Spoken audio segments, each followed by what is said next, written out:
আশিক ভাই, আসসালামু আলাইকুম। ওয়ালাইকুম আসসালাম ভাইয়া। যেহেতু প্রশ্ন আমি করছি, তারা অবশ্যই বুঝবেন এই ব্যাপারটাতে এক্সপার্ট আপনি।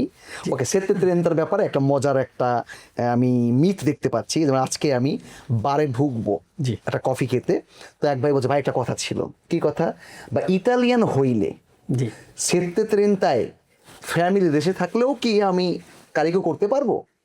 তা আমি বললাম ভাই আপনি তো দুই চোখ, দুই হাত, দুই এক মাথারই মানুষ, জি তো নিয়ম তো সবার জন্য সমান হওয়ার কথা।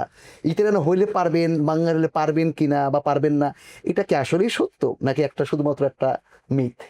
না ভাই, এটা পুরোপুরি আসলে মিথ। আসলে ব্যাপারটা হয় কি, যে আমরা যখন ইটালিয়ান পাসপোর্ট আসলে অনেক সাধনার পর বা কষ্টের পর পাই, তো আমরা আসলে ধরেই নিই যে এত কষ্টের পর এত একটা জিনিস পেলাম, আমি সব কিছুর মধ্যে একটা বেনিফিট পাবো।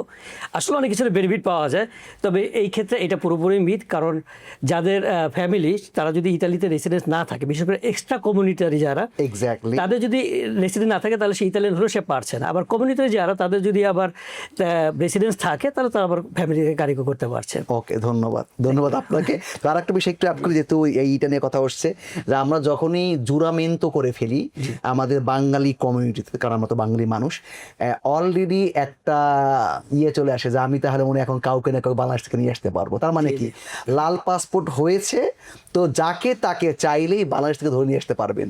এটা কি রকম মনে হয় আপনার কাছে? না না, এটা তো পসিবল না। যাকে তাকে তাহলে তো আসলে বাংলাদেশের কোনো লোকই থাকতো না। কারণ আমরা জানি যে আলহামদুলিল্লাহ ইটালিতে অনেকেই কিন্তু লাল পাসপোর্ট পেয়েছে আমাদের বাংলা কমিউনিটির ভিতর। তো যাকে তাকে আনা সম্ভব না, তবে পরিবারের সদস্য যারা Exactly. উপগ্রাহ থাকলে তাদেরকে অবশ্যই আনা যায়। ধন্যবাদ। ঠিক আছে।